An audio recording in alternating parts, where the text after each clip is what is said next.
Seorang pria dihakimi warga saat ketahuan melakukan pencopetan handphone milik salah satu pengunjung pasar 16 Ilir, Palembang. Pelaku kemudian diamankan di pos polisi lalu lintas Jembatan Ampera. Menurut korban, ia tak sengaja melihat HP-nya jatuh saat akan dimasukkan ke saku celana pelaku. Melihat hal itu, korban berteriak dan mengundang warga lain untuk menangkap pelaku yang akan melarikan diri.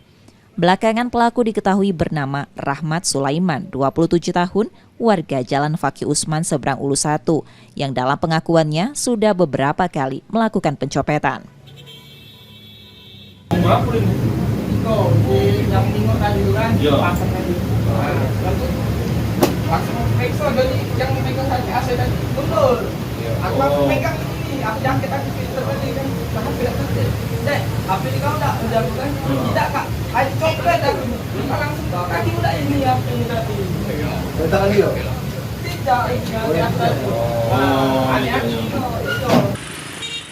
Setelah diperiksa di pos polisi lalu lintas, polisi kemudian membawa pelaku ke Polrestabes Palembang.